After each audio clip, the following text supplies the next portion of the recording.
Good evening, everyone, and welcome to our event on markets and morality with our special guest, Professor Virgil Storr of George Mason University. Our program this evening is the second of a fall term series of programs at St. Olaf College on the topic of capitalism, freedom, and community. My name is Edmund Santuri. I'm a professor at St. Olaf College and Morrison Family Director of the college's Institute for Freedom and Community, the institute sponsoring tonight's event and the fall series just mentioned. The purpose of St. Olaf's Institute for Freedom and Community is to stimulate and support free inquiry and meaningful debate of important political and social issues among students, faculty, staff, and the larger public. By exploring diverse ideas about politics, markets, and society, the Institute aims to challenge presuppositions, question easy or comfortable answers, and foster constructive civil dialogue among those with differing values and contending points of view. For help in organizing our event tonight, as always, very special thanks go to Institute staff, Associate Director Eric Grell, Administrative Assistant Linda Carlson, and Student Assistant Jess Horst. Thanks also to Jeff O'Donnell, Joshua Wyatt, and the St. Olaf Broadcast Media Services crew, and to Andrea Galswick, Dan Hollerung, and Carrie Vanderveen of St. Olaf Marketing and Communications. Finally, thanks to St. Olaf College faculty and students who have integrated their study with our event this evening, particularly participants in the Public Affairs Conversation program, supported by the Institute, the Weber Scholars Program, again supported by the Institute, and courses offered by the St. Olaf Economics Department. To remind our virtual audience members, you are invited to submit a question at any point during the discussion this evening by using the Participate tab on the streaming page. We are honored to have with us tonight as our guest Virgil Storr. Virgil Storr is Associate Professor of Economics in the Department of Economics at George Mason University and the Don C. Lavoie Senior Fellow in the F.A. Hayek Program in Philosophy, Politics, and Economics at the Mercatus Center, again at George Mason University. He is the author or co-author of several books and articles, including the books Understanding the Culture of Markets, Community Revival in the Wake of Disaster, and most relevant to our topic this evening, Do Markets Corrupt Our Morals? Virgil Storr, welcome. We're pleased to have you with us this evening. It is a pleasure to be here, at least virtually. Great. Virgil, again, our topic tonight is markets and morality. And we are interested especially in the central theme of your very stimulating book, co-authored with Ginny Sung Choi, Do Markets Corrupt Our Morals? Your book answers that question in the negative. The evidence suggests, you argue, that markets do not corrupt our morals. On the contrary, market activity, in your view, supports morality in various ways.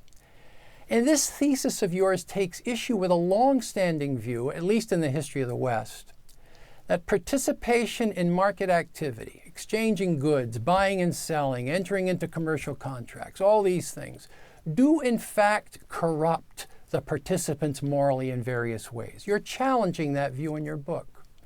Indeed, the second chapter of your book is entitled, provocatively enough, Markets as Monsters.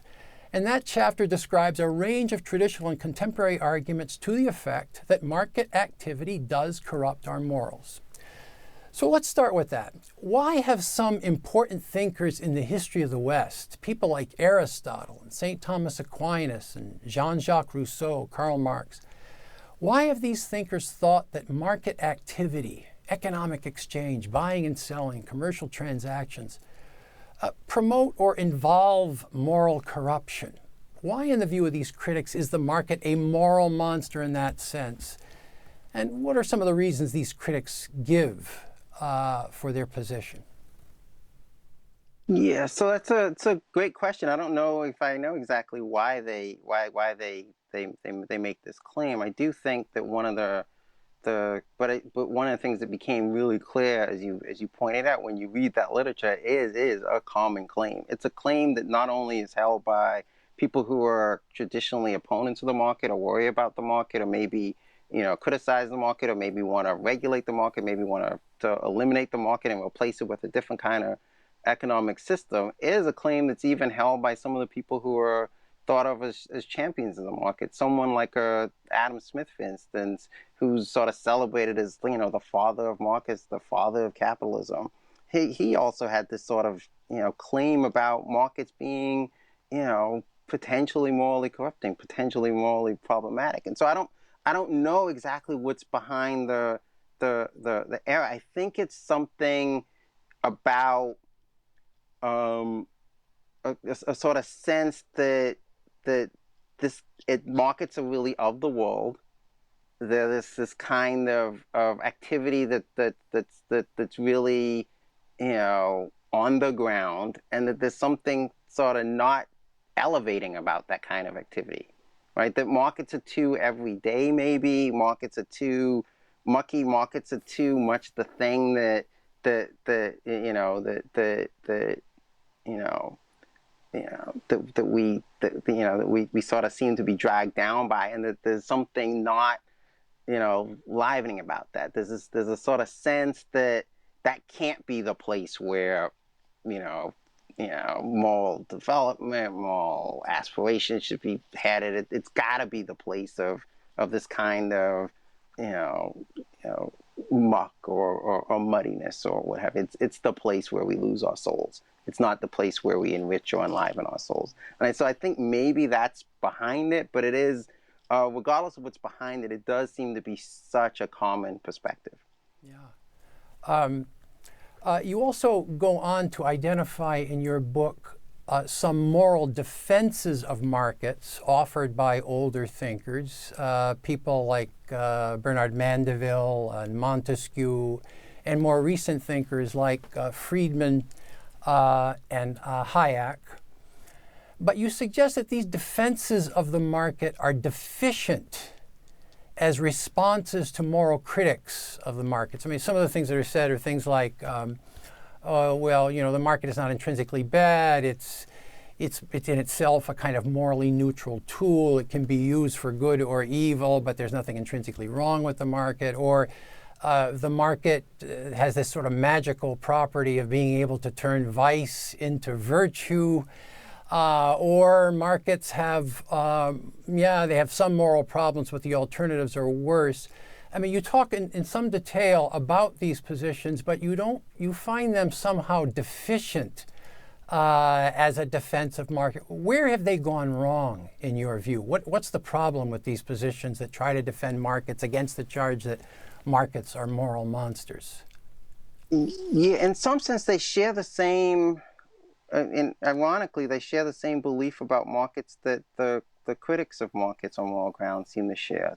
To me, one of the things that struck me and that struck Jenny when we looked at the debate was that it was a peculiar sort of debate. That on the one hand, you had, you know, the Aristotles, the Aquinas, or the Marxes of the world saying, you know, markets are these moral monsters, that they transform us, they make us, you know, bad people, they make us, you know, they cost us our souls. So on the one hand, you had this sort of notion about what markets were like. And on the other hand, you had in response to that, you had people who were seemingly buying into the same belief. And so you had, you know, the claim that markets are sort of these moral, you know, transformers. They sort of have these, you know, like Mandeville said, they had this magical property of turning private vice into public virtue. That's in some ways an acknowledgement that markets are really these places that are riddled with greed and corruption and all these bad things. It's just that it somehow manages to flip it. So it actually buys into the argument. It buys into the criticism. It actually supports it. The notion that markets are you know, just these neutral tools, right? The sense that markets are, you know, the kind of what I sometimes call the guns don't kill people, people kill people defense of markets. That you know, that sense of markets as a kind of neutral tool, you know, essentially tries to sidestep the issue, and it ignores the what might be a claim that it doesn't really engage, that some tools are pretty good at doing certain kinds of things. And so it might be that the market itself is a kind of neutral tool, but it might still be a neutral tool that is better suited for morally problematic things and not for morally positive things. And then as you noted, the sort of claim that markets are these things that make us work, that markets are bad, but not as bad as all the other systems, not as bad morally as say socialism, that too is a kind of acknowledgement that markets do have there's some moral cost to engaging in market activity. Yeah. I wonder if we could just stick with this a bit. When Mandeville says that vices are turned into virtues in the market, what precisely does he mean by that?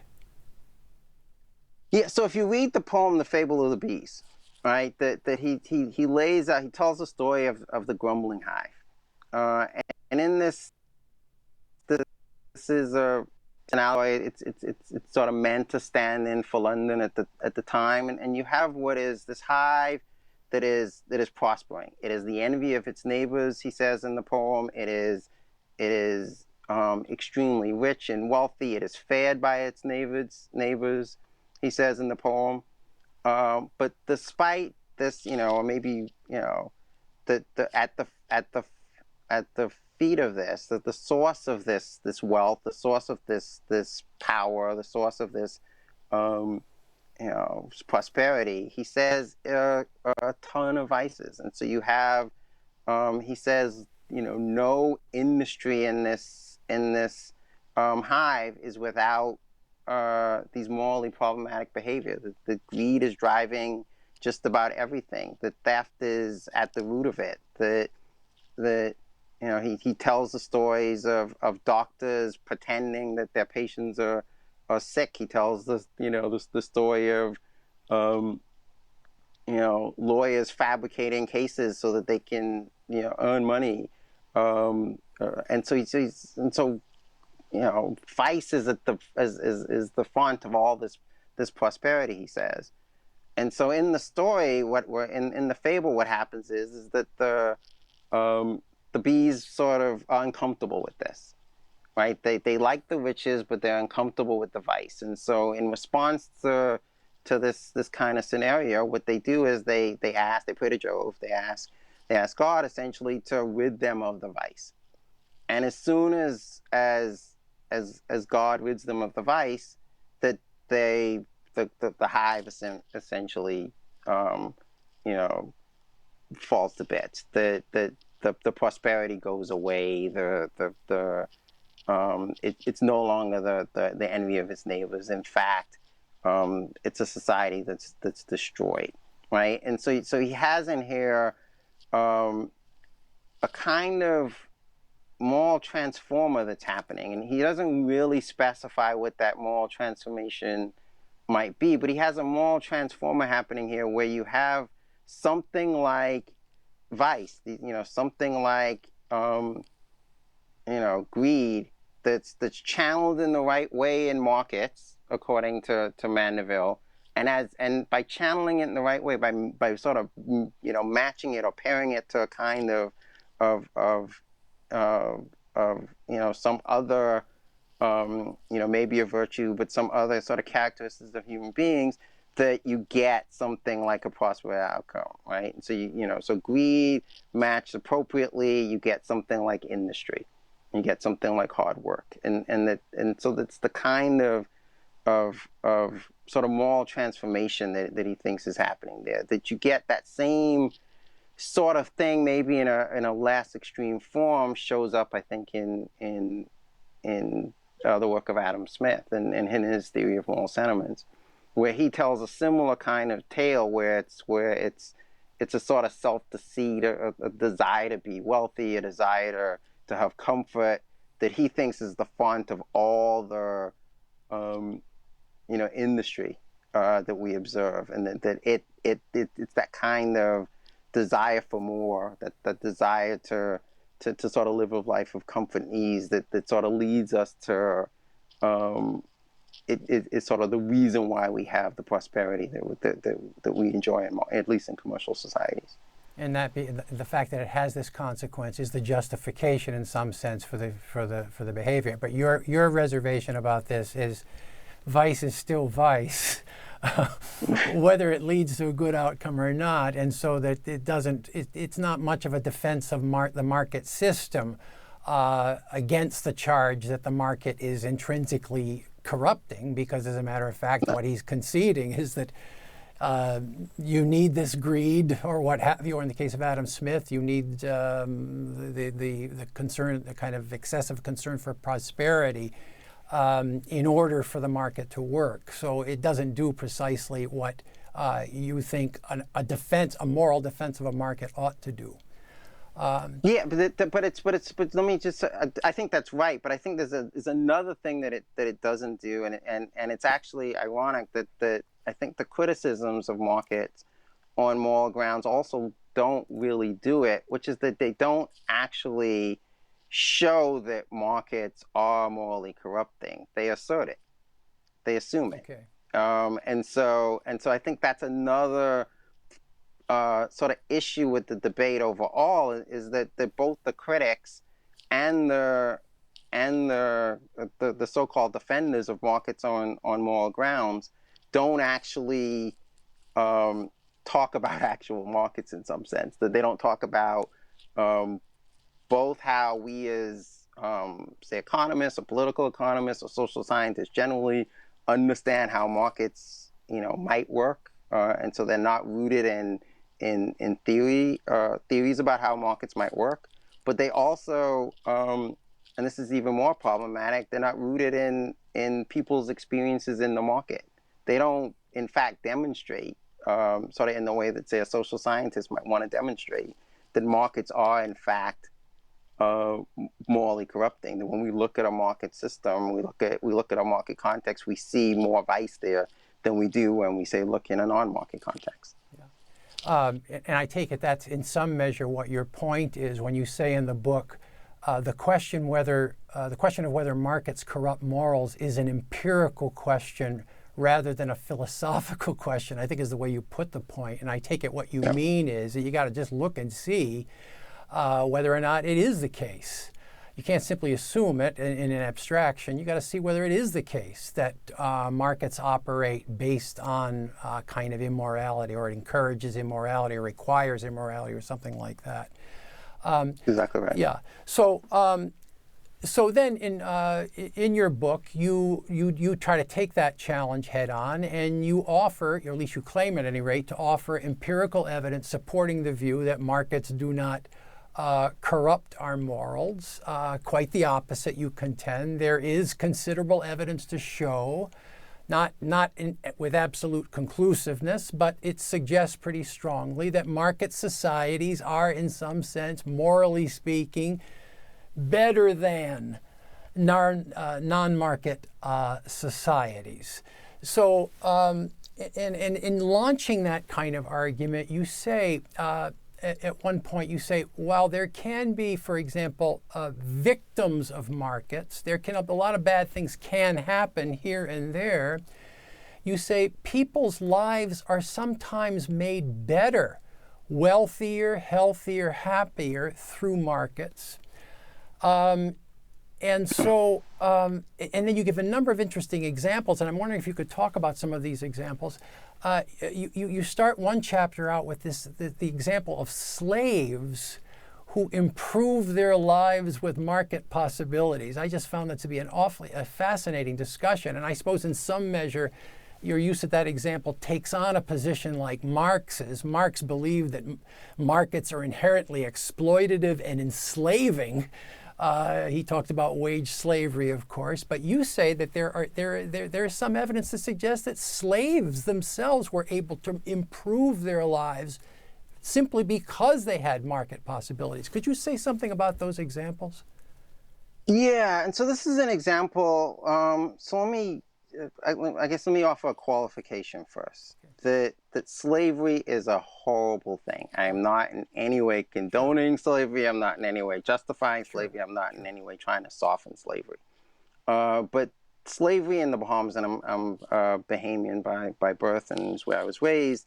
Slavery in the Bahamas actually ended up being a peculiar kind of slavery for a number of reasons. That one of the things that was true of slaves in the Bahamas is true of slaves or enslaved peoples in a number of different context is that they were given, if you had a marketable skill, if you were a mason, or if you were a carpenter, or if you were a nurse, or a midwife, or what have you, if you had some marketable skill, you were given the ability to go and essentially trade your skill in the marketplace, in return for either paying your person who enslaved you, and paying them some sort of like essentially a tax, a fee, or they would not be required to provide you with the food, your ration of food for the day, right? And so you had, if you were a mason, you could say, okay, I'm not gonna do what I meant to do on the plantation today. What I'm gonna do is I'm gonna go to the market, and I'm gonna sell my services as a mason, and I'm gonna earn whatever I earn from that, and all I'm required to do in the system was sort of not claim my rations for the day from the plantation, or pay a certain a kind of tax. And so the system operated in the Bahamas, called a self-hire system. It operated in the Bahamas for much of that country's experience with slavery. And what you saw there was that, as a result of those market activities, that even individuals who were enslaved were able to improve their lives quite a bit. That they were able to consume a better diet, and so the evidence suggests that they had a wider variety of food that they were able to consume, but also that they in fact consume more calories than others who were enslaved, that didn't have that access to markets. That they were able to buy certain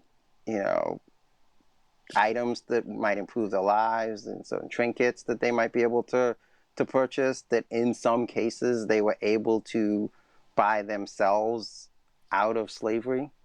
And so the sort of access to markets as participants, right? And that's the key point, right? Because an enslaved person experience with the market as an item for sale is a horrible experience, and nothing that in that instance they are truly the victims, maybe the worst, most abused victims of markets. But as participants, where they're able to say, I have a skill, I have a marketable skill, I want to sell that marketable skill to the highest bidder, they were able to earn enough to improve their lives in meaningful ways. And so that doesn't, the fact that they were able to do that is, again, I want to be careful, doesn't suggest that slavery somehow softened or sweeter or something like that. But that's not your point at all. It does suggest that being a participant in markets, you have this capacity to improve your lives. And that in the book we sort of try to marshal that we say, look, a lot of the evidence that exists suggests that people who are in market societies, on average, so it doesn't mean everybody, on average, are wealthier, healthier, happier, better connected than people in non-market societies. And you think that the evidence also suggests that there is good reason to believe that it is precisely because they are in market societies that they are healthier, wealthier, and happier, which then suggests that there are other reasons that you are excluding, and there's empirical evidence for excluding these other possible explanations? Yeah, but yes, and so but we're not. So one of the things to understand what we're I think what we're trying to do in the book, and what the empirical strategy that we take in the book, is that we that if it were the case that markets were if it were the case that markets undermine those characteristics, right? That markets somehow led to poverty, or that markets somehow made us less healthy, or that markets somehow made us less happy, that would show up in the kind of measures that we suggest, right? And so obviously, and in subsequent research and subsequent papers we spend a lot of time using much more sort of sophisticated empirical strategies to try to tease out lines of causation. But the hint that the lines don't work, at least in the opposite way, is that we see these, we see the numbers show up the way that they are. We see that in market societies, average GDP is significantly higher than average GDP is in non-market societies. That we see in market societies that literacy rates are much higher than they are in non-market societies. We see in market societies that access to clean water is much higher, or the infant mortality, maternal mortality is much lower, and so we see the sort of, when you sort of divide the world into market societies and societies that where markets are alive to thrive, where there's not significant interference in the functioning of markets, and into non-market societies, societies where markets are curtailed, or there is significant interference into markets. When you divide the world in that way, what you see is that the market societies outperform the non-market societies, as we say in the book, on the things that we like. And among the things you argue that empirical evidence shows market societies are superior, you also want to say that the poor in market societies are better off, you argue. And why do markets benefit the poor in your account? Well, because productivity, competition, innovation drives down prices, develops products, and makes products, certain kinds of products and goods available to the poor in society in a way that they don't have access in non-market societies. At least in a general sort of way, it seems that is your position, right? You're not the only person who says. Go ahead. Right.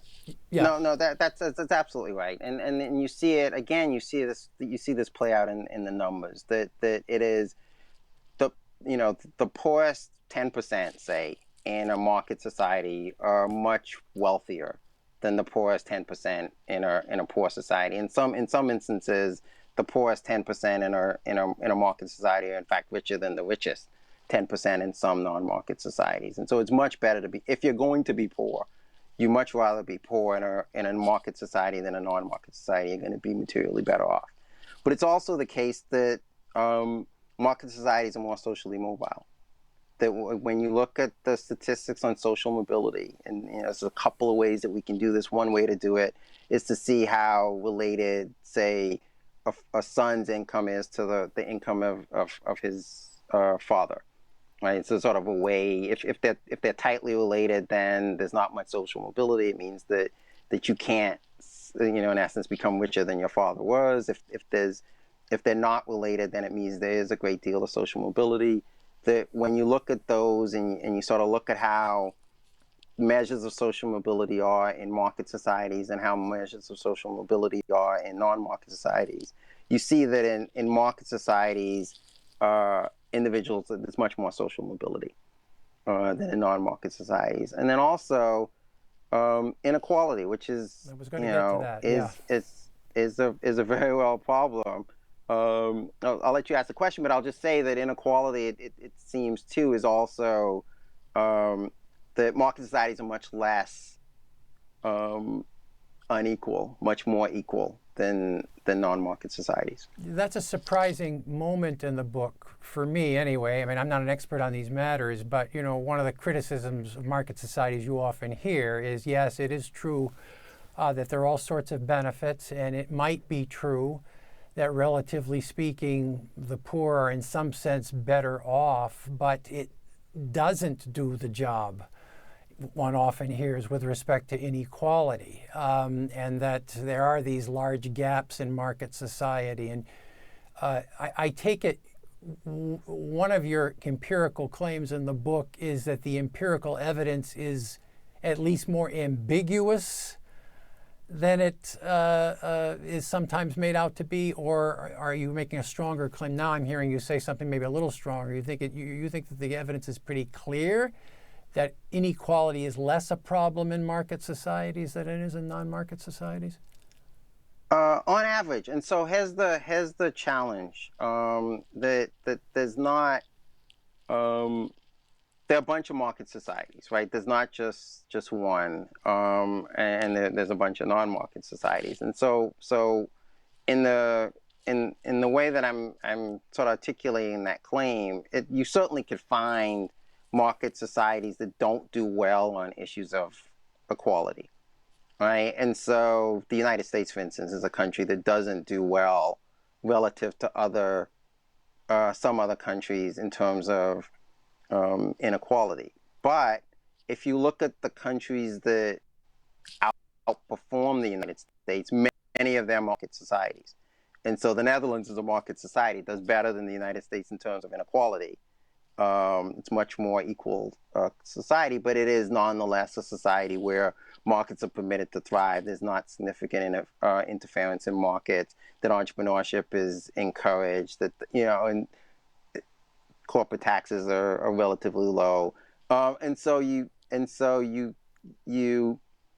although there are some market societies that don't do a great job in terms of inequality, that overall, by and large, market societies do a good job in terms of inequality. Do you have any sense of why the United States doesn't do as well as the Netherlands on this matter? That is a hotly debated sort of rationale, a hotly debated topic. I don't know that I have a good sense. I think some of it probably has to do with the political system in the United States. I think that's certainly probably it. Some of it maybe has to do with the way that we do taxes in the United States. That likely has something to do with it. That some of it certainly has to do with the welfare state in the United States versus the welfare state in some of these other market societies, and so that probably has something to do with it. Is that a problem with your position on inequality? I mean, you say some of these societies have stronger welfare states, is what I'm hearing you say, and that might explain the better job on inequality. But does that to some degree qualify or undermine the claim that market societies do well on matters of inequality? Yeah.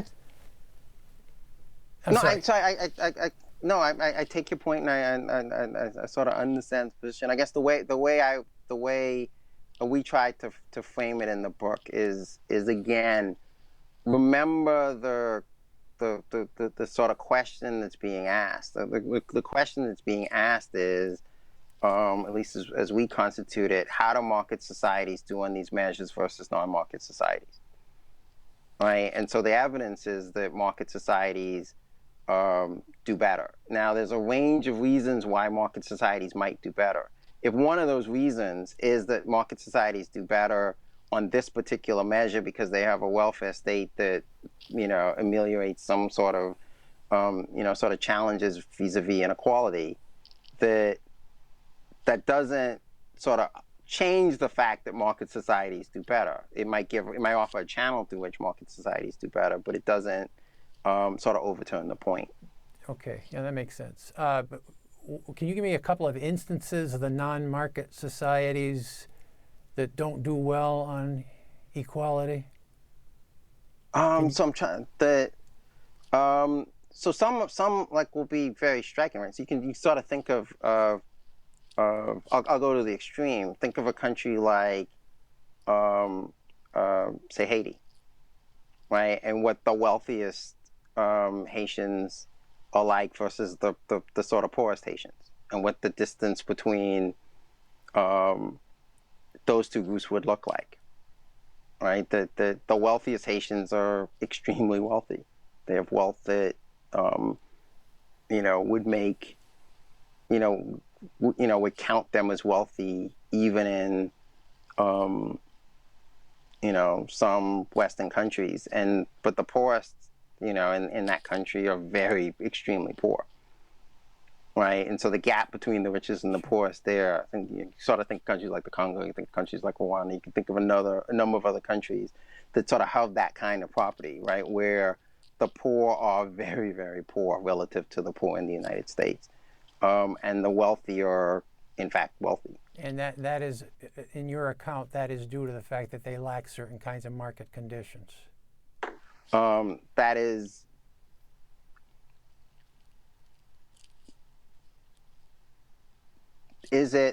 so again, I don't want to, so I understand the question, and I'm resistant because I don't want to, at this point in time and on this margin, we're not making a causal claim here.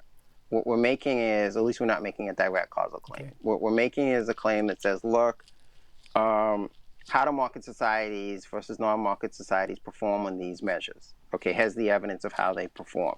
If it were the case that there was something about market societies that encouraged something like inequality, then you wouldn't expect to see the evidence turn out how the evidence in fact turns out, right? It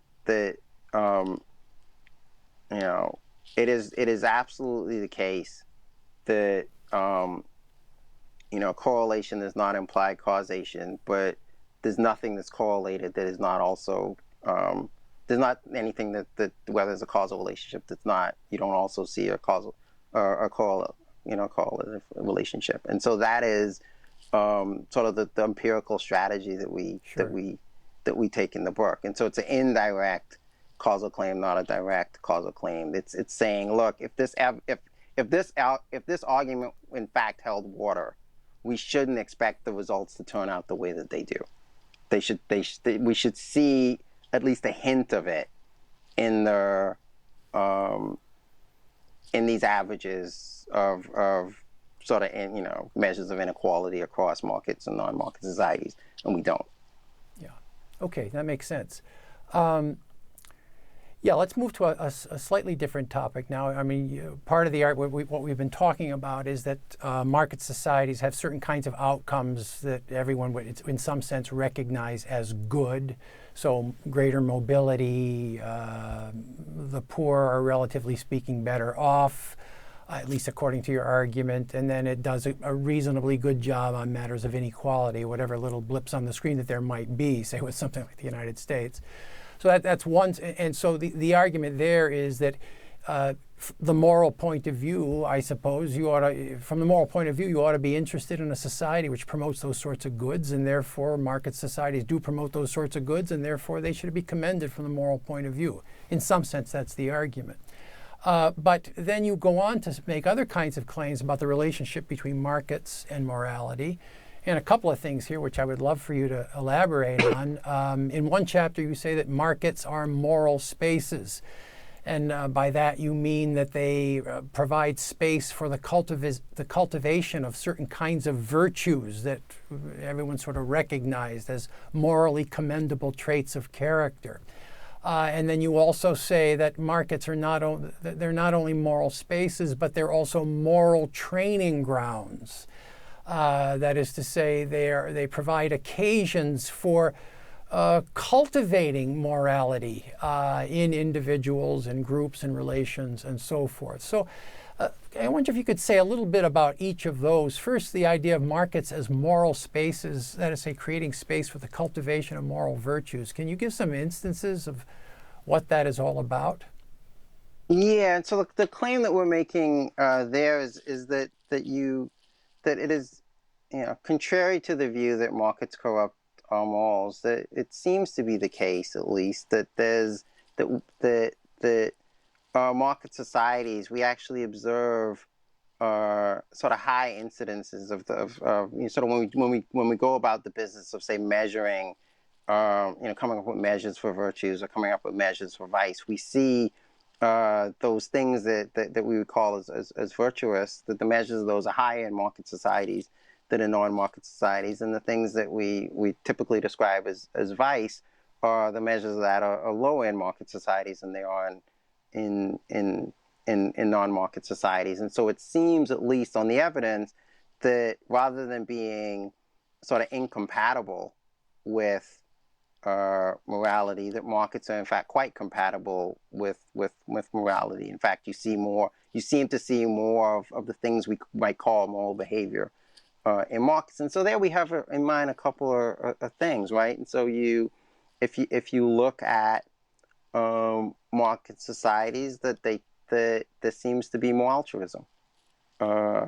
People in market societies are on average more altruistic than people in non-market societies. How do you gauge that? I mean, what's the empirical evidence to suggest that? Yeah, and so there's so there are measures of the percentage of people in a population who've contributed to a charity, right? And then sort of the average number of people who have contributed to a charity are higher in market societies than the average number of people who contributed to a charity in a non-market context. And there's also there's also evidence on voluntarism in market societies versus non-market societies. There's also evidence on essentially how much people give, who the most, what countries are the most generous, and it turns out that again, market societies seem to be more generous than non-market societies. There's other sort of moral, other virtues that we have in mind. So you might generally think of something like materialism as being bad, and that corruption certainly as being bad. Thinking about paying bribes and what have you. And it looks like, on average, people in market societies are less materialistic and less corrupt than people in non-market societies. That at least the evidence seems to suggest this. And so you can have, here again, you have measures of, measures of materialism and measures of, people's willingness to pay a bribe, or their sort of comfort with others accepting bribes, and on those measures, people in market societies sort of outperform people in non-market societies. Again, another sort of moral property that might be relevant is that people in market societies seem to be more cosmopolitan than people in non-market societies. And so you can have sort of measures of toleration for things like women in the workforce, or immigrants, or gays, homosexuality, and what have you, the difference of any sort, that it seems like on average people in market societies are more tolerant of difference than people in non-market societies. And similarly, there are ways to measure trust in strangers, trust in neighbors, trust in others, and that here again you see sort of evidence here that people in market society seem to be more trusting of strangers, say, than people in non-market societies. So to the extent that those things are virtues that we might want to encourage and vices that we might want to discourage, it seems like markets do a better job of encouraging those virtues and discouraging those vices. So and all of that is instances of what you call creating markets creating moral spaces. You also say that markets create moral training grounds, and you talk about that in your chapter 6. How is that the case, and how are markets moral training grounds? Yeah, and so we looked at so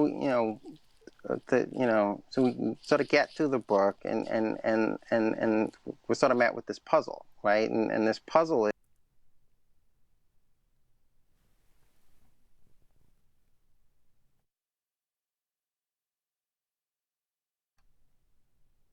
is it is telling me to reconnect, and so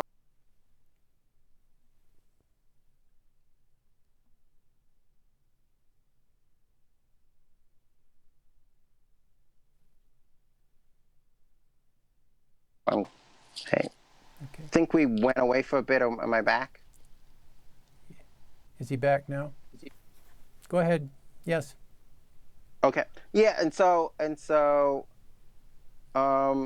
okay. So we look at the world and we see this this evidence that it seems like markets are outperforming non-market societies on in terms of virtue and also seem to be discouraging vice. And so the question is why, and what is it about markets is the question that we want to ask that creates this kind of scenario, and that we were trying to probe, as you say in chapter 6, and that we think that a couple of things are going on. That one is that when if you sort of look at theorists of markets, and particularly theorists of entrepreneurship, that one of the things they highlight is the potential, that markets are these, amazing spaces for discovery. And so through markets, we as entrepreneurs discover, what kind of products people want and what kind of products they don't. We discover better, new ways to produce those products. We discover, sort of a whole better ways to package it, better ways to get them, distribute it to individuals. And we as consumers discover, who we want to, what kind of products we want and what kind of products we don't want, what kind of things improve our lives and what kind of things don't. And so markets are these, amazing discovery spaces, spaces of discovery, right? The market process is a discovery process. And that one of the things that we highlight is that it's also a place where we discover individuals and firms that have the characteristics, the values that we admire, and individuals and firms that have the characteristics, and values that we don't regard highly. And so markets are these spaces where we not only discover the products that we want, but we discover the people that we want to interact with, and so there's this kind of, discovery process of who we want to be in business with, who we want to interact with, how we want people to be towards us in business, and what have you. And so through that process of discovery, it sort of markets have this potential to, to sort of highlighting and pointing out those individuals and businesses that have values that we want to celebrate, and those ones that have values that we don't think highly of, right? So this discovery part of it is one part of it. The second part of it, though, is that markets are also these spaces where there are rewards and punishments. That markets are these disciplining systems. And so one of the things that markets discipline all the time is, if you're a business and you're providing a product that we don't want, that we don't buy that product, that business eventually goes out of business. That if you are a business and you provide a product that we do want, that you make a profit, you stay in business. Markets, though, are these spaces too where we also not just reward the businesses that provide the goods or services that we want, but who provide the goods or services that we want in the way that we want them to provide them, right? And so we don't we're willing to pay a premium to go to the mechanic that is in fact more virtuous, less likely to cheat us, more likely to be honest, more likely to only insist that we replace or change the things that we need to change. Then we're willing to pay a premium to go to that mechanic over a maybe cheaper mechanic that's less scrupulous, and that we're similarly willing to punish businesses when they behave ways that we find abhorrent. And so when businesses are on the wrong side of some issue, and we learn about it, that we're willing to withhold our business from them. We're willing to not work with them, to not engage them. And so not only are markets these spaces where we discover, which companies or which individuals are good and which companies and individuals are bad, there's also these spaces where we reward those companies and businesses that are good and punish those companies and businesses that are bad. And so it's those mechanisms that we believe explain why you might get a situation where markets are doing well, market societies are doing well on measures of virtue and better than non-market societies are doing on those measures of virtue. Yeah, and all that sounds to me like a long way of saying that, and with important details, that the market teaches that honesty is the old maxim: honesty is the best policy. And so, if you want to be successful in the market world, then generally speaking, being honest is better than not. But I do have a question about this, and this goes. It reminds me of an old professor that I had many years ago as a graduate student. He's a professor of ethics, and what he used to say was this. He says, you often hear that honesty is the best policy, but the great moral philosopher Immanuel Kant taught us it's not a policy at all. And if you think that honesty is a policy, you haven't understood its moral meaning, or something like that. And so I'm wondering if one were being especially picky and looking for issues and so forth, what you would say in response to a kind of Kantian who says, well, you're not really showing that the market is providing an occasion for moral transformation. You're simply showing that the market teaches you how to be a good strategist, and that doesn't have that indirectly maybe has something to do with morality, but it does not demonstrate that a market system is a moral system. And let me embellish that a little bit and get your reaction. I mentioned in our little conversation before the program started that I had this recent experience with weather damage to my house, and I had to deal with insurance companies, which I thought were denying claims for what seemed to me to be spurious reasons, and construction contractors who wanted the contract, and third-party adjudicating agencies with their own interests. I mean, I came out of this, I learned some things certainly, but I came out of this without a profound sense that I had gone through some morally educative experience. What I learned is that you have to be shrewd, crafty, a deft negotiator, sometimes a little circumspect, not entirely trusting of what everyone says, on the lookout for loopholes in the contracts and so forth. And all of this makes for a certain kind of prudence, and of course, as you say in your book, prudence does have a kind of career in the history of moral theory as a moral virtue, but it's always been a kind of checkered career. What do you say in response to that? You're not really talking about morality being generated. You're talking about a certain kind of learning about strategic positioning or something like that. Yeah, I guess I would say that we human beings are really good at telling whether someone's genuine or not, and so the position that if honesty, it's sort of honesty is the best policy, is true, but it's sort of hard for someone who's dishonest to fake honesty all that well.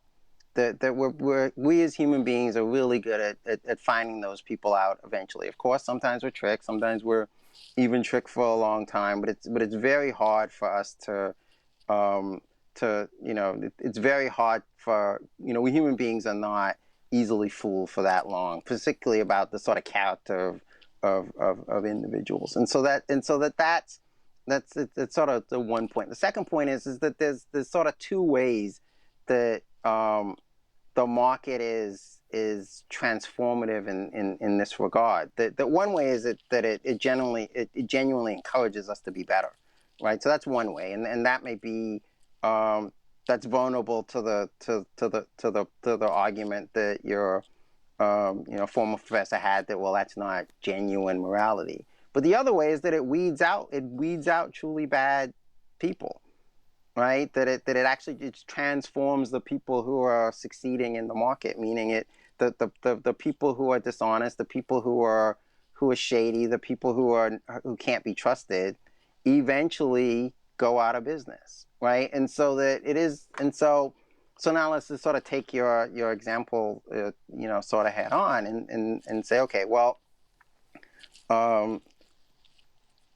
yes, dealing with insurance companies can be extremely frustrating. Dealing with contractors can be extremely frustrating. I've been on the wrong end of both those sorts of things, and so I'm extremely sympathetic to that.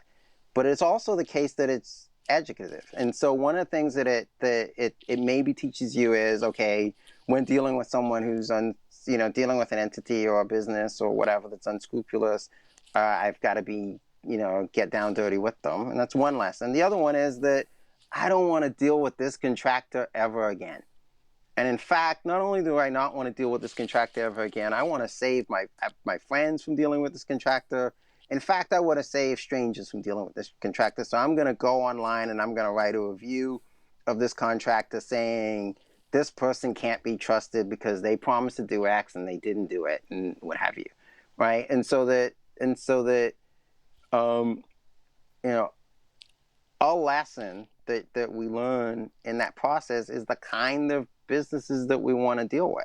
Right? I don't want the frustration of dealing with contractor X anymore. I'm not going to do that. And so when it's time for me to not just renovate my bathroom, but renovate my kitchen, I'm not going to that guy. I'm going to the guy who, in fact, online has the really great reputation, and I'm willing to pay, to deal with the slightly higher quote and to pay them a premium because they have the sort of good reputation. And so I think that I guess to your example, I would say that you in some sense stopped the story short, in that you ended the story and how to get through this particular deal. But one of the things the market is, it's a sort of long run system, and it's really about how to proceed going forward. And so my guess would be that you're also not likely to hire that contractor back. Thank you. I think now would be a good time for us to go to general Q&A from our audience. And these are questions either submitted online beforehand or textually in real time. So why don't we start with the first video question? Hello, my name is Emmy Head, class of 2022, and I'm submitting this question on behalf of the Public Affairs Conversation. In your book, Do Markets Corrupt Our Morals? In your article, Why the Market Markets as Social Spaces, you argue that contrary to many popular beliefs, the markets are in fact moral, and you say that, quote, markets do not prevent, but instead are absolutely compatible with and can contribute to the successful pursuit of wealth, health, happiness, and community. Though you're careful to say it feels like that not all markets function the same way. So my question is there anything that can be done in market spaces to further reduce the scope for or limit vice and instead encourage an especially open or well-functioning market space? Or do we just have to remain dependent on the hope that people act virtuously in these market spaces independent of any kind of regulation or action? Thanks. Yes, that's a great question. So what's to be done with the vice that does still exist in markets, and Emmy, I believe her name was, is right to point out that there is that there's vice everywhere, and so there's certainly vice in markets, even though there's less vice in at least we want to argue in markets than there are in non-market societies than there are in non-market societies. I think that we underestimate the capacity of competition to check some of the bad behavior that we observe in markets. And I think we overestimate the potential say, regulation to do it. And so let me give you sort of one example. It's a notorious case, Bernie Madoff, right? That is he ran the largest Ponzi scheme in the history of the United States, some $65 billion, and it was entirely a house of cards. That he was, rather than someone who, was, there was, what he was doing was illegal. He was breaking the law, and that there's a regulatory body, the SEC, that's set up to try to check him or prevent him from doing that. Rather than doing that, that they, essentially were asleep at the wheel. That they never really did due diligence on him. They never really investigated his behavior. They never really even sort of bothered to do, even in the face of complaints, more than just sort of a cursory look at him. And he was celebrated that he was, active in some of the bodies that they had, that he was invited to speak, and so it's sort of the opposite of what say the SEC should have been doing with Bernie Madoff. It gets revealed as a Ponzi scheme because a competitor decided, I don't understand how it is that Bernie Madoff is able to achieve these kinds of returns. Let me investigate.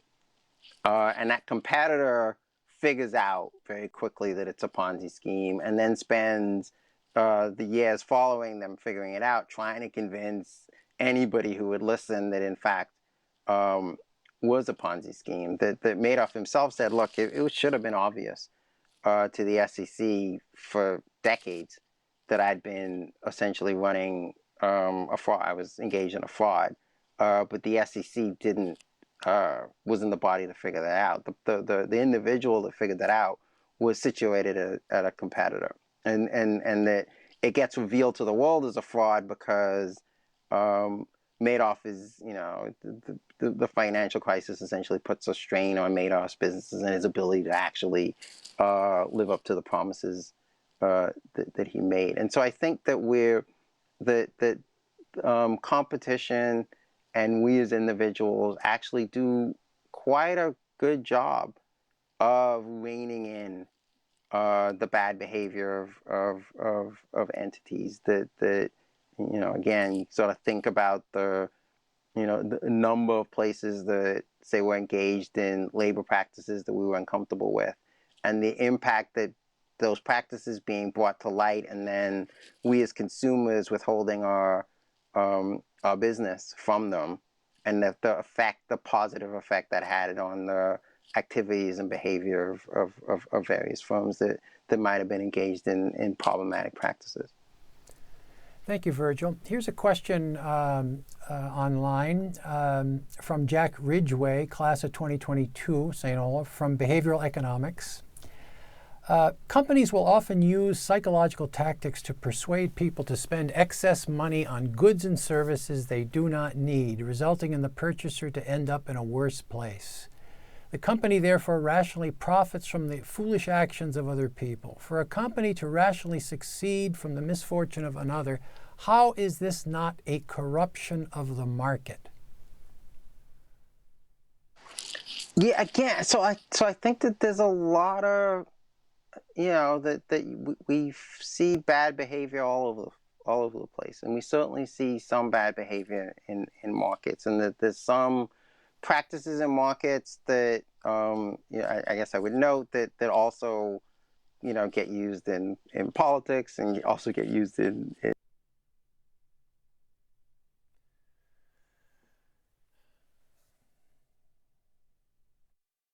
that I wish wouldn't happen, and that we should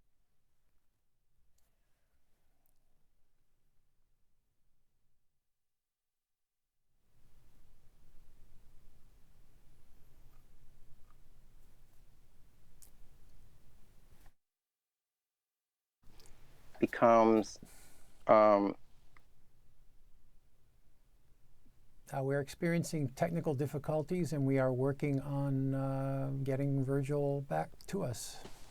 Yeah, to the extent that that becomes, you know, in the markets we have a mechanism that we actually can rely on to curtail that bad behavior, and to the extent that it becomes revealed to us as consumers that this practice is abhorrent, this practice is something that we don't like. We don't want firms that are engaging in this kind of activity. And if we're willing to then withhold our business, that my guess is, my expectation is that the firm is going to be less likely to engage in it. And so I don't mean to be offering anything like an apology for the bad behavior of market actors, because I acknowledge freely, and Jenny and I acknowledge freely in the book that there's a bunch of bad behavior in markets. That the point that we argue for is that the market process is a process where the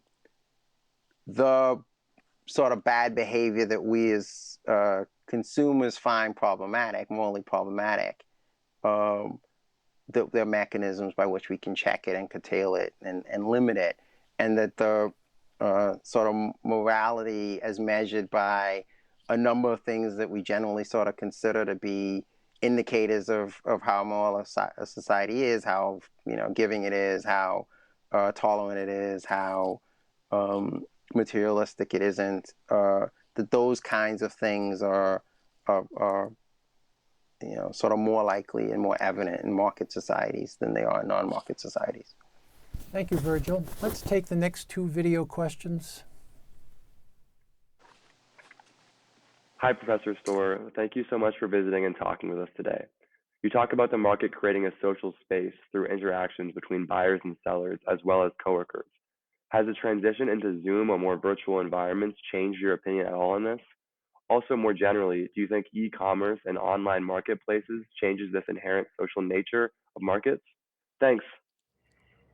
Hi, my name is Greta Hallberg, and I'm a junior at St. Olaf submitting a question on behalf of the Public Affairs Conversation. Mr. Storr, you have argued against the idea that the current market isolates the individual and prevents meaningful social interactions, suggesting instead that the technological innovations spurred on by the market have allowed people to socialize and connect in profound and impactful ways. In the context of the COVID-19 pandemic, where platforms like Zoom and Google Meets have connected people who are physically distanced, how do you predict similar technological innovations will affect the market in the years to come? Do you believe that these communication platforms will change the public perspective on the importance of technology in the market? And if so, in what way? Thanks so much. So thank you for the question. This is actually something that I've spent quite a bit of time thinking about. That I have a paper that was recently published with Rachel Bear and Michael Romero, where we tackle head on this question about what does COVID do to the potential of markets to be social spaces. And that, you know, as both the question has highlight, that we've observed some transformations that have happened, you know, as a result of this experience with COVID. My co-authors and I point out. One is that this technology that we're using right now to do this, to have this conversation, have gotten better. That we have a lot more options here, and those technologies have gotten much better, and we've gotten more adept to using them. It's less foreign for us to hop on to a Zoom call or a WebEx call or a Microsoft Teams call, and have not just sort of the formal business type conversations, but to actually interact socially. That people are doing things like you know, hosting Zoom calls and socializing in all these ways. And so this technology has gotten better. There seems to be more of it and more variety of it, and that we found is a positive. But one of the things that it's robbed us of, and one of the things that we've noticed, and we think the evidence showed that's happened post-COVID, is the sort of metaphorical water cooler, and sometimes quite literal water cooler conversation isn't occurring. And so it's much harder to, these technologies are really good, for instance, at sustaining relationships that already exist, but not very good at building new relationships. Right? It's very hard to make a friend over Zoom. It's much easier to reconnect and to sustain a friendship over Zoom. And so one of the things that we think is occurring during COVID is that we're seeing this kind of loss of potential of markets to serve as social spaces. One of the worrying things about the sort of COVID, the COVID experience from this perspective is that we're not, being placed in, rooms with strangers, which is one of the beautiful things that markets do all the time, as often or as frequently or even at all, in sort of the space where much of our interaction, much of our consumption is sort of occurring over these media rather than face to face. Thank you, Virgil. Here's a question from Ben Borchardt, a member of the junior class at St. Olaf. You mentioned the tendency of market societies to be wealthier than non-market societies. You also mentioned that market societies are more altruistic than non-market societies. This discrepancy in altruism seems to be framed as evidence for the moral superiority of market societies. Market societies, however, may be more charitable because their households have more disposable income to donate and not because of a higher grade of moral fiber. When empirically testing your central question, how are you able to control for the impact of wealth on discrepancies in virtue between market and non-market societies? Yeah, and so I think one of the things you're pointing out is that the measures that we have, in some sense, it's a fraught game to try to measure something like morality, right? Because what you're going to get it's super hard to measure what's in fact in people's hearts, and much more what you can see is sort of what's evidenced by their behavior or their activities, or in this respect, right? And so the measures of morality in the book, and the measures of morality that are available, and we tried to use the as many as we could, and we tried to use the best available ones that we could, are going to be imperfect because they might not capture what's truly in people's hearts. And so I want to acknowledge that, and I want to say that up front. But I sort of want to unpack what you said a little bit. And so if it is the case, and I take your point to be true, and we even argue this point somewhat, is that, look, the reason why you see more altruism in market societies is because people in market societies, in fact, because of their wealth, are better positioned, and maybe even more willing to be helpful of others, to be charitable towards others. Then to our minds, that's pointing out, in some sense, a moral significance of markets, and maybe even a moral significance of wealth. And so if it is the case that we see more of this behavior that we might count as behavior that we want to encourage, virtuous behavior, and that the reason that we see more of that is because, well, people in market societies are more wealthy, and more wealthy people are likely to be more generous, say, then what we then it's a morally a morally a good quality, a moral good, that markets are in fact these spaces that make us more wealthy. Thank you, Virgil. Next video question, please. Hi. So my question has to do with the ethics of the free market. So in the article, Why the Market, the expanding market is seen as a space where virtues are learned and developed, both commercially and socially.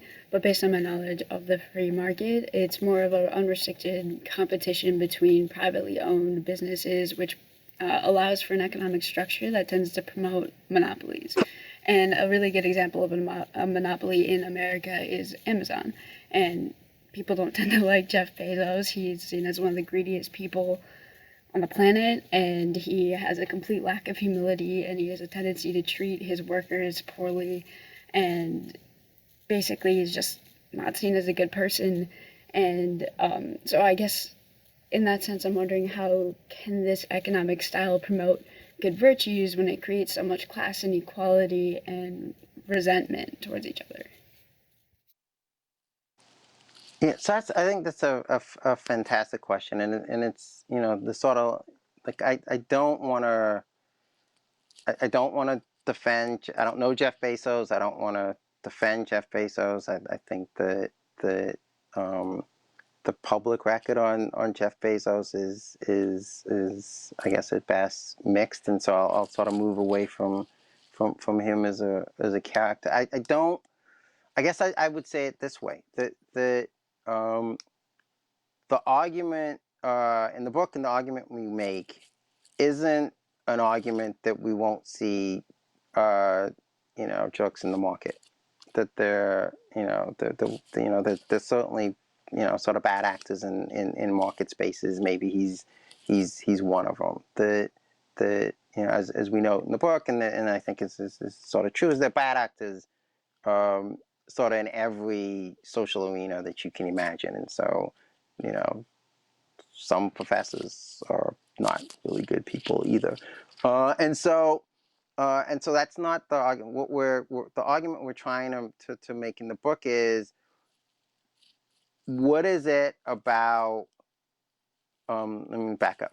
If we're worried that markets and somehow produce, you know, are sort of in the business of producing these bad people, or turning who would otherwise be good people into these bad people, you know, what's the mechanism that you know, that would lead to that? What is it about how markets work that would lead to that? And that there are a couple of things in the question that I think work in a different way than you suggest. That monopoly is antithetical to competition. That one of the things that monopoly does is it insulates you from competition. And so what you know, the most competitive markets, the markets where you can't get away with being insulated from competition, if our arguments are right, will be the markets where we see the sort of most virtuous behavior. And so if you and, you know, I don't want to sort of get into whether or not you know, Amazon is a monopoly or not, and whether or not there's appropriate competition for Amazon or not. But what I would say is, to the extent that we get something like bad behavior in a company, that one of the reasons we might get bad behavior in that company that would be consistent with the argument that we're making in the book is because that company is somehow insulated from the market. In fact, it's actually allowed to not have to deal with the competitive forces that are going to check it and make it behave in ways that we want, and to not behave in ways that we don't want. Thank you, Virgil. Next video question, please. Hi, I'm Tsepak Latso and a senior econ major. And my question is, how did your personal experiences influence the way you view market as a social and moral spaces? Yeah, thank you. Yeah, so I have a weird, sort of strange history with markets. And so like, and I'll start it as a kid. As a kid, there was something about markets that I found sort of quite attractive, right? And so as a kid, the idea of, you know, literally being a kid in the candy store and being able to walk into the space that had these things that I wanted, and to be able to walk out with them, you know, and that all that was required was that my mother, you know, exchanged some pieces of paper, struck me as the most awesome thing in the world.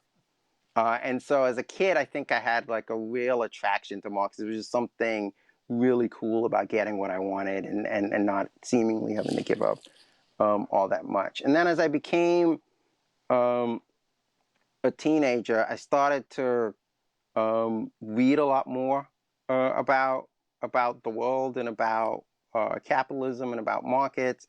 I started to worry a lot more about things like global poverty and to be really offended by things like poverty and that sort of offense about, towards poverty and a sense, at least through the reading that I was doing at the time, that capitalism in some sense was responsible for that poverty, was sort of really turned me off from markets. And so by the time I sort of showed up at college, I was extremely anti-market, and the sort of experience as a kid in the candy store aside, I started to view markets as through my reading and through what I was seeing at the time as exploitative and morally problematic in a very well sense.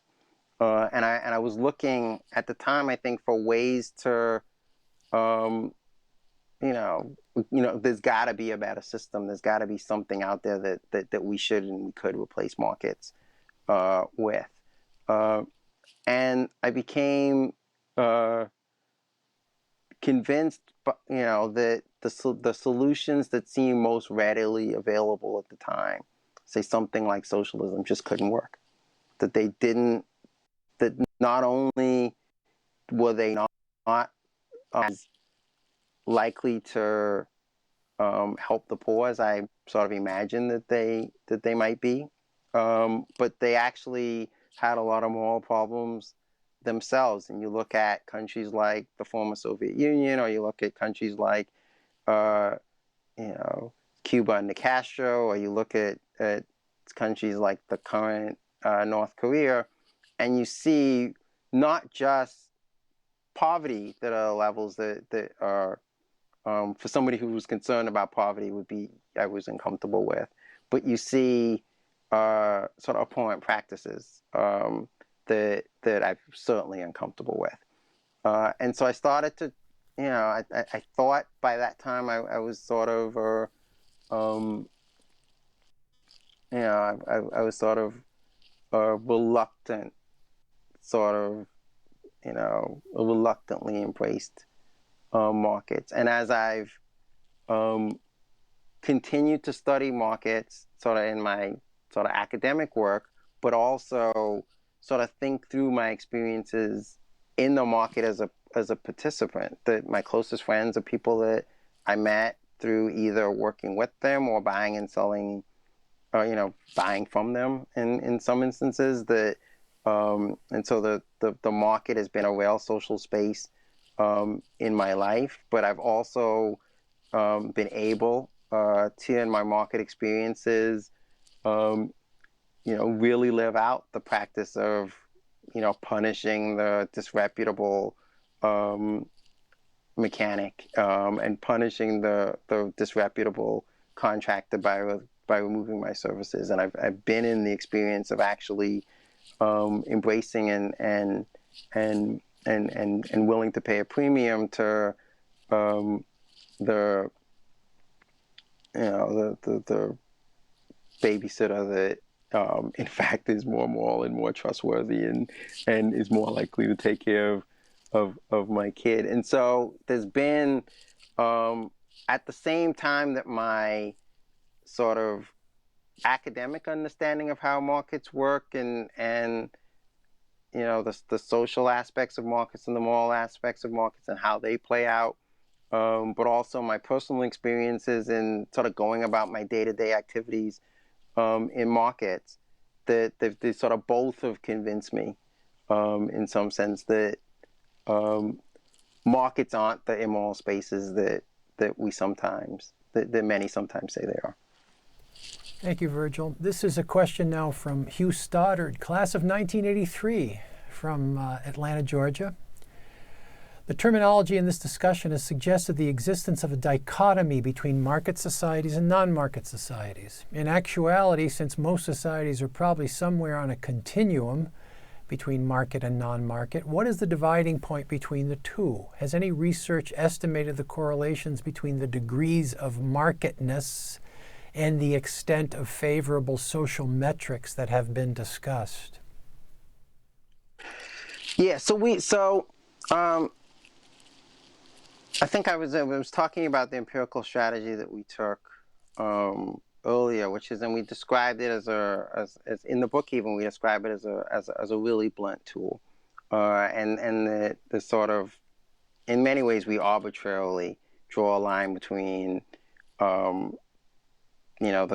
societies that are the most economically free, the most supportive of entrepreneurship, the most likely to protect private property and to encourage the rule of law. And we call those market societies, and we took the rest of them and we call them non-market societies. But as you point out, it's a continuum. And that one of the things that you see in the continuum, you could sort of rewrite the book, and you could in the book we have a number of graphs that compare market societies and non-market societies. And I've been talking in ways that sort of contrast market societies and non-market societies. You can with all of those measures, you can the more it turns out that the more market-like the society is, the more market-friendly the society is, the more supportive of markets the society is, the higher the incidences of the good stuff that we describe, or the virtues that we describe, and that the lower, the less market-friendly a society is, or the less supportive of markets, the more restrictive the markets are, the sort of lower it scores on these things. And so you're right to point out that it's a continuum. The evidence suggests that the measures behave in the ways that you would expect along that continuum. That at least expect if you sort of buy the argument that we're suggesting, that the most market-like or market-friendly society is going to be, also score very high on GDP and literacy and clean water and caloric intake of its citizens, and health of its citizens, the educational attainments of its citizens, but also things like altruism and tolerance and trust. Thank you, Virgil. Next video question, please. Hello, my name is Mai Lao Zhang, and I am a senior. And I noticed that you wrote a little bit about distributions in your Why the Market articles. So my question to you is, can you talk more about your thoughts when it comes to finding better distributions of wealth for the general population as a way to make the market a more social and moral space? Thank you. Yeah, and so we covered some of this earlier, and so I won't spend a lot of time. I guess my general perspective would be that the distributions aren't as awful as we maybe imagine, and that I guess I would also add that to our minds that the distribution isn't the only thing that's important. That in fact, also very important would be how the worse off in a society in fact are. And it turns out that if you're going to be in that bottom rung of society in terms of income, you much rather be it in a market society than in a non-market society. You're going to be better off. And that also important is something like social mobility, your ability to live a better life than your parents. And it turns out that social mobility is also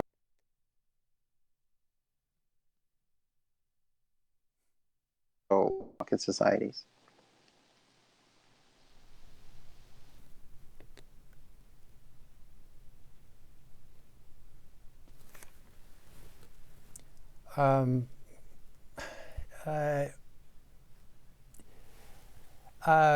Okay. Time for one more question, I think. Meg Prapathong, class of 2023 from Chiang Rai, Thailand. To what extent has the market biased toward the rich white communities and disadvantaged the marginalized groups in the U.S. in the 21st century?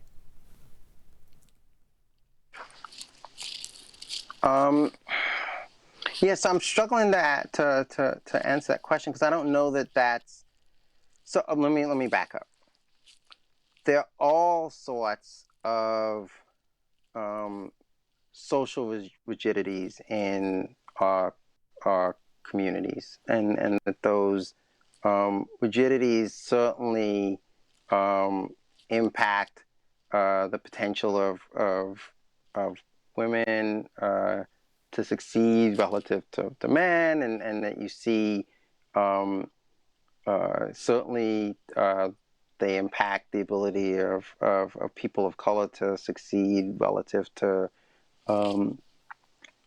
white individuals. And so those certainly exist, and those are certainly a problem. And so one of the ways that I think about the problem, and we try to think about the problem in the book, is what, does the market have mechanisms to break down those social rigidities and to create scenarios where people can overcome them. And that one of the things that we find to be advantageous about markets is that not just the points about social mobility that we talked about earlier, but that to the extent that about these kinds of problems, we as consumers can do something about them in a market society.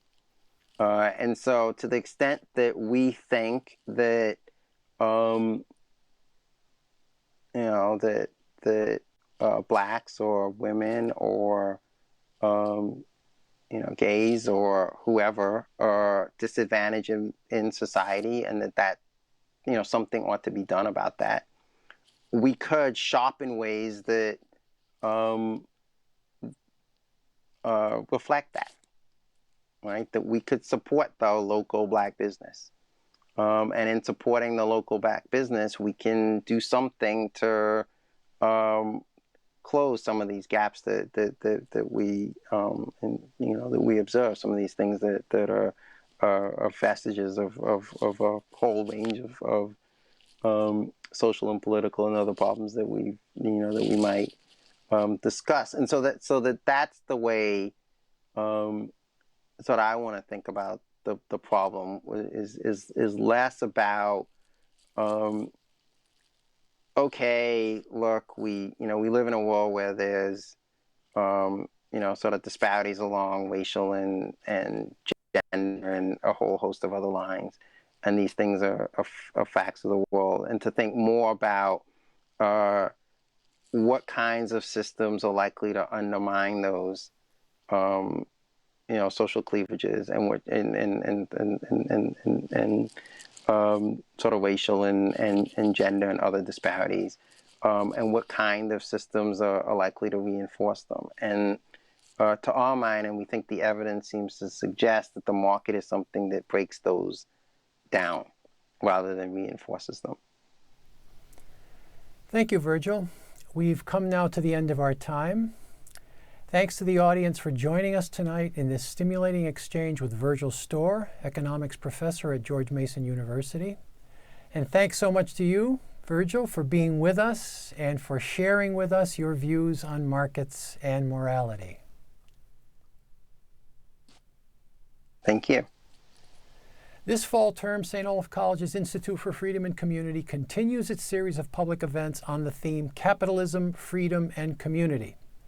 The next event in this series is on Capitalism as Religion with Eugene McCarrer, professor of humanities and history at Villanova University and author of the book, The Enchantments of Mammon, How Capitalism Became the Religion of Modernity, published by Harvard University Press in 2019. That event will be in 2 weeks on Tuesday, October the 5th at 7 p.m. Central Time. Learn more about this event and other Institute events at institute.stolaf.edu. That's institute.stolaf.edu. We hope you can join us for these events. But for now, good night, be safe, and be well.